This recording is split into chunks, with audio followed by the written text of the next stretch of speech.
بسم اللہ الرحمن الرحیم۔ السلام علیکم ورحمۃ اللہ وبرکاتہ۔ دوستو، سوچے اگر پورا دن بھوکے پیاسے رہنے کے بعد قیامت کے دن پتہ چلے کہ آپ کو صرف بھوک ملی ہے، ثواب نہیں۔ یہ ڈرانے کے لیے نہیں کہا جا رہا بلکہ جگانے کے لیے کہا جا رہا ہے۔ رمضان صرف کھانا چھوڑ دینے کا نام نہیں ہے، رمضان کردار بدلنے کا مہینہ ہے، رمضان دل صاف کرنے کا مہینہ ہے، رمضان خود پر قابو سیکھنے کا مہینہ ہے۔ لیکن اکثر ہم کچھ ایسی غلطیاں کر بیٹھتے ہیں جو روزہ تو رکھواتی ہے مگر ان کا اجر کم کر دیتی ہے۔ آج ہم انہی غلطیوں پر بات کریں گے، اپنے آپ کا محاسبہ کرنے کے لیے، الزام لگانے کے لیے نہیں۔ جاگنے کے لیے گہری سانس لیجئے اور خود سے سچائی رکھیے۔ سب سے بڑی غلطی ہے زبان پر قابو نہ ہونا۔ صبح سے شام تک بھوکے ہیں لیکن غیبت جاری ہے، تانے جاری ہے، غصہ جاری ہے، بد زبانی جاری ہے۔ روزہ صرف پیٹ کا نہیں، زبان کا بھی ہوتا ہے۔ رمضان میں لوگ زیادہ چڑچڑے کیوں ہو جاتے ہیں؟ کیوں انہیں لگتا ہے کہ بھوک غصے کا بہانہ ہے، لیکن اصلی روزہ وہی ہے جو غصے کے وقت بھی خود کو روک لے۔ اگر زبان نہیں بدلی تو روزہ صرف بھوکا رہنے کا نام بن کر رہ جائے گا۔ دوسری غلطی، نظر کی حفاظت بھول جانا۔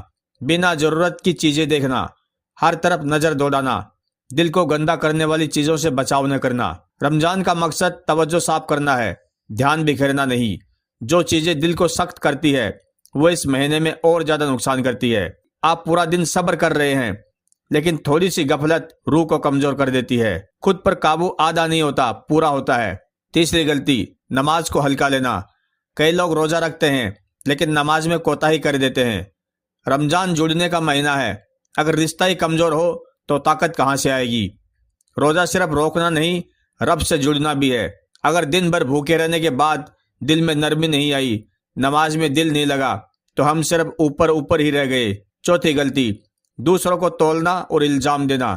یہ صحیح سے روزہ نہیں رکھتا، یہ دکھاوا کر رہا ہے، یہ رمضان میں بھی نہیں بدلا۔ چوتھی غلطی، دوسروں کو تولنا اور الزام دینا۔ جیسے کبھی کبھی کہتے ہیں یہ صحیح سے روزہ نہیں رکھتا، یہ دکھاوا کر رہا ہے، یہ رمضان میں بھی نہیں بدلا۔ رمضان تکبر توڑنے آتا ہے، تکبر بڑھانے نہیں۔ جب ہم دوسروں کو چھوٹا دکھاتے ہیں تو اپنا اجر ہلکا کر دیتے ہیں، کیونکہ اللہ کو ہمارا روزہ نہیں، ہمارا دل چاہیے۔ دل صاف نہیں تو عبادت ادھوری۔ پانچویں غلطی، افطار کو شان و شوکت بنا دینا۔ پورا دن صبر کے بعد افطار آتے ہی قابو ختم۔ ضرورت سے زیادہ کھانا، نعمتوں کی بربادی، شکایتیں۔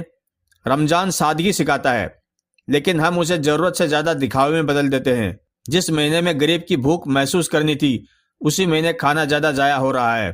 یہ سوچنے کی بات ہے۔ چھٹی غلطی، رمضان کو صرف عادت بنا دینا، سحری، روزہ، افطار، تراویح، لیکن دل میں کوئی تبدیلی نہیں۔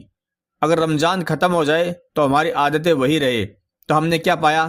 رمضان تربیت ہے، اگر تربیت کے بعد بھی زندگی نہ بدلے تو محنت ادھوری رہی۔ سب سے خطرناک غلطی، نیت کی کمزوری۔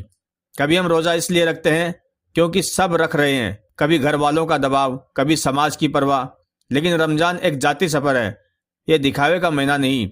اگر اندر خلوص نہیں تو باہر کی محنت ادھوری رہ جاتی ہے۔ اللہ کو تعداد نہیں چاہیے، خلوص چاہیے۔ یہ باتیں شرمندہ کرنے کے لیے نہیں ہے۔ رمضان مایوسی کا مہینہ نہیں، حوص کا مہینہ ہے۔ اگر ان غلطیوں میں سے کچھ ہم میں ہے تو ہم اکیلے نہیں ہیں، ہم سب سیکھ رہے ہیں۔ رمضان بے گناہ لوگوں کے لیے نہیں آتا، رمضان گناہ گاروں کو بہتر بنانے آتا ہے۔ سوچئے، اگر آپ اس بار ٹھان لے کہ صرف ایک غلطی چھوڑنی ہے تو آپ کا رمضان بدل سکتا ہے، صرف ایک۔ زبان سنبھال لے، نماز پابندی سے پڑھ لے، نظر کی حفاظت کر لے، افطار سادہ کر لے۔ چھوٹی تبدیلی بڑا اجر۔ رمضان کا اصلی مقصد ہے تقویٰ۔ تقویٰ مطلب دل میں یہ احساس جاگ جانا کہ میں اکیلا نہیں ہوں، کوئی دیکھ رہا ہے، کوئی سن رہا ہے، کوئی حساب رکھ رہا ہے۔ جب یہ احساس جاگ جائے تو انسان خود کی غلطیوں سے بچنے لگتا ہے۔ اور یاد رکھیے، اللہ بے داغ روزہ نہیں مانگتا، سچا روزہ مانگتا ہے۔ اگر آپ جد و جہد میں ہیں لیکن کوشش سچی ہے تو وہی سب سے بڑی بات ہے۔ آج رات سونے سے پہلے خود سے پوچھئے، کیا میرا روزہ صرف بھوک تھا یا اس میں بدلاؤ بھی آیا؟ اگر جواب بدلاؤ کی طرف ہے تو آپ صحیح رستے پر ہے۔ دوستو، اگر یہ باتیں دل کو چھو گئی ہو تو لکھیے، اس بار رمضان سچ میں بدلوں گا۔ اور اگر آپ چاہتے ہیں اگلی بار ہم بات کریں کیسے رمضان میں استقامت قائم رکھی جائے بنا تھکان کے، تو لکھیے رمضان کی استقامت۔ ہو سکتا ہے یہی رمضان آپ کی زندگی کا موڑ بن جائے۔ دوستو، ویڈیو پسند آیا ہو تو ویڈیو کو دوسروں کے ساتھ شیئر ضرور کیجیے، اور ہمارے چینل پر پہلی بار آئے ہو تو سبسکرائب بھی کیجیے اور لائک کا بٹن بھی دبا دیجیے۔ ملتے ہیں اگلی ویڈیو میں۔ جزاک اللہ خیر۔